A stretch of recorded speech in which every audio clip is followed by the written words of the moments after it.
Hey babes, welcome back to my channel. If you're new here, I'm Mari. In today's video, I'm going to be sharing with you 3 self-growth practices that I've been doing almost every day now. And they've honestly made the biggest difference with my attitude, how I feel in every day, how I feel waking up. I started these in the beginning of this year in 2023, and it's been a month and a half since right now it's middle of February. And honestly, I feel like I'm a new person, you know? I've been implementing them in my daily routine, and they've been definitely helping me grow as a person. I feel better about myself. I'm more confident. First self-growth practice that you should be doing every day that will help you become a better version of yourself and kind of just relax your mind in a way where you kind of have control over your mind. It would be meditation and journaling. I love journaling more than meditation because I feel like I still haven't got the hang of the meditation like that. Even though I've been almost doing it for a whole month and a half, it still takes a lot of work. But journaling definitely is one of my favorites. I feel like I can just sit down and just write everything down, what's on my mind. Or sometimes I have journal prompts that I will be linking down below from my Pinterest. I made a little not a vision board, more like a board on Pinterest, and I just saved all the journal prompts that I can use every day so that I don't have to sit and kind of think about it. I just kind of just answer those questions about they'll be like, what's 5 things that you're grateful for this morning, or what are 5 things that you want to accomplish within the next 6 months. And that kind of helps me sit there and just think about the things I need to do and just write down things I'm grateful for, especially whenever I do the grateful ones, like when I'm writing down things I'm grateful and I appreciate. That helps me so much, kind of puts life in perspective, makes me see and appreciate what I have, like a beat to my heart, because every day people are just going by their day and they're feeling really down when there's so much to appreciate. Even though things aren't going your way or their way, there's still so much we can appreciate. So I feel like the journaling kind of helps. It's definitely helped me be more grateful, see more things, and appreciate what I have, instead of just oh, I want. And now I'm like, oh my gosh, I have so much, and I don't think I want more. I still do. I do have my goals that I want to accomplish, things I want to reach, but I appreciate every single thing I have right now and where I am in life. So that right there, I feel like makes me feel full and warms my heart to the point where I'm like, okay, I am at peace. That's number 1. And then meditation helps you sit there, right? And just quietly, right? And it helps you just kind of watch your thoughts, because sometimes our thoughts are not what we actually want, because our mind is programmed to survive, right? Survival mode. So some things our mind does want, or we think that we actually need those things and we want them, right? But in reality, it's just our mind in survival mode. So we need to kind of sit back and watch our thoughts. That's going to help us kind of analyze and see what we actually want and need, instead of just wanting everything that comes to mind, like our thoughts. Let's make sure we watch our thoughts. Let's make sure they're positive. Let's make sure they're encouraging. They're not hateful thoughts towards ourselves, because that type of energy or that type of mindset can definitely tear you down and not help you achieve your goals or get to where you want to get. That definitely kind of moves you back steps instead of moving forward. And that's definitely not what we want. The second practice that I really been enjoying lately, and I kind of got back into the groove with, is challenging your body. So that would be weightlifting, going to the gym, Pilates, cycling, and in my case, going on little walks/runs. I prefer walks and runs because it helps me clear my mind while I'm walking. I just look at the beautiful nature, how beautiful the world is, the beautiful blue sky. Most of the time it's blue. But yeah, so challenging your body would be in a way where you push yourself. Let's say you are weightlifting, right? And you think you can't do another set, and or you can't keep going on what you're doing because your feet are sore or your arms are sore and you just want to give up, right? Your mind is telling you, "Oh, you're kind of hurting. It feels a little painful in a way, and you want to give it up." But if you hold on for one more minute, right, and you just kind of push through it, not even think about the pain, right? There you go. You just broke a self-limitation. That kind of helps you grow physically, right? It grows your strength and helps you grow mentally in a way because it teaches you that, and it shows you, not just teaches you, shows you that limitations that we have in our mind are not real. We can always break them.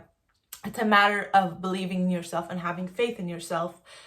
Therefore, that's why weightlifting, even cycling or going on runs, like when you're running, for me at least, when I'm running, I feel like my whole body's burning, my whole body's like tense, and I just want to stop, but I keep challenging myself every day, a little bit by a little bit. It doesn't have to be big, it just has to be a little, right? Because slowly, it's going to build up to more.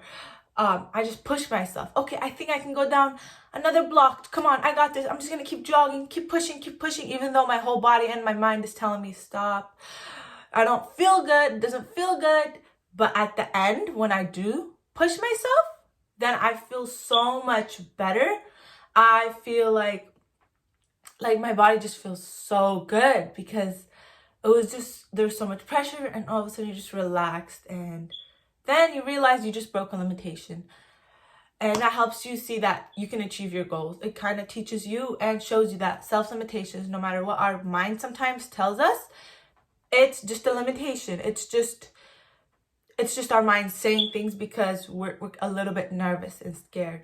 And we have our mind to survive, right? Sometimes it thinks that if you take a risk, you might not survive, right? You might not literally, but you might lose money or you might fail, right? And our mind doesn't want to fail. It wants to survive.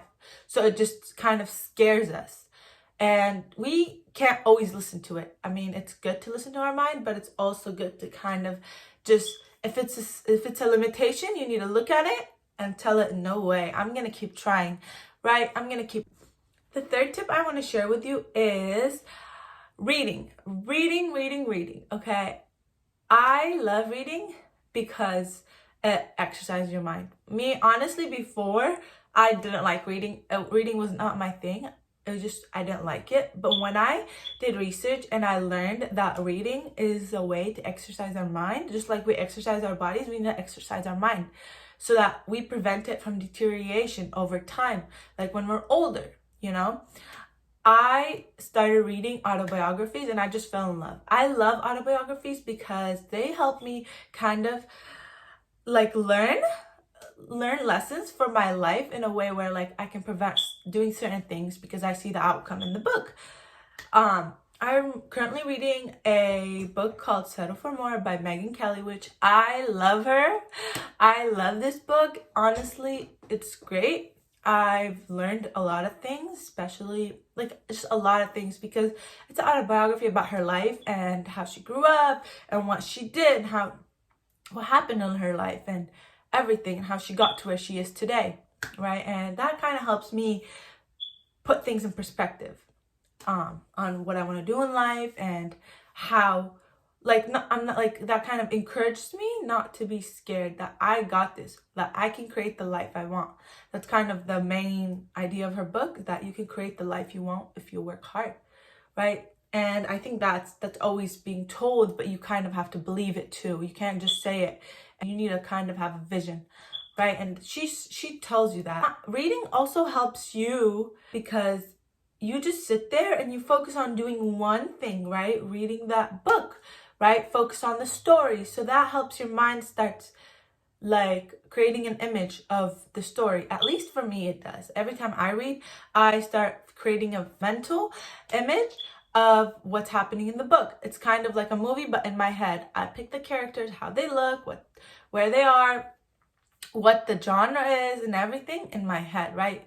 Based off the words and the dialogue in the book, right? And that helps your mind kind of work, right? It's imagining things. It's just like creating for itself. And that is like so entertaining for me, honestly. I love it.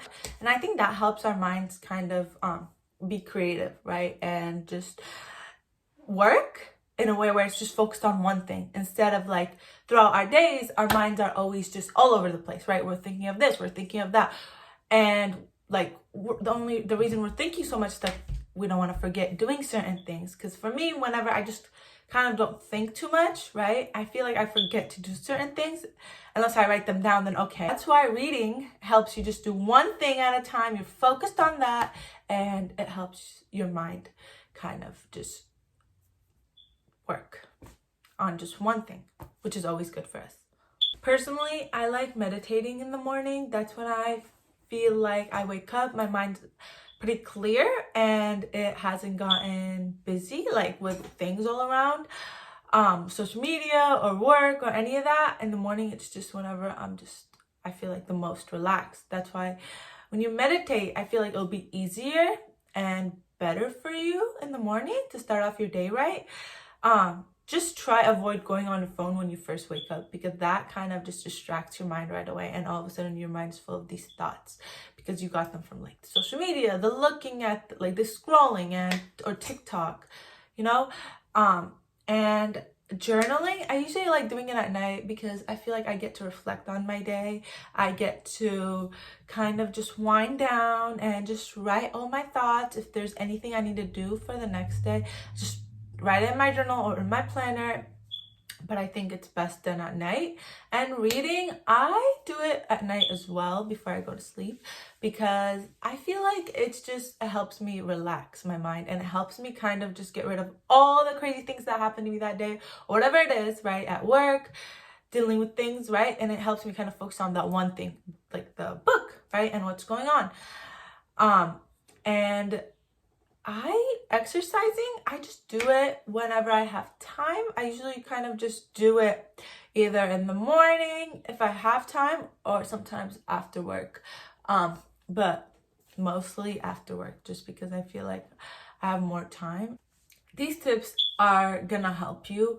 You just need to make time for them and implement them almost every day. If you miss a few days, that's okay, but just try your best to implement all of them every day so that you have a balance. I know sometimes doing one and not doing the other is like kind of, that's how it works, but I think try to do all of them just so that you can be wholesome and have a balance.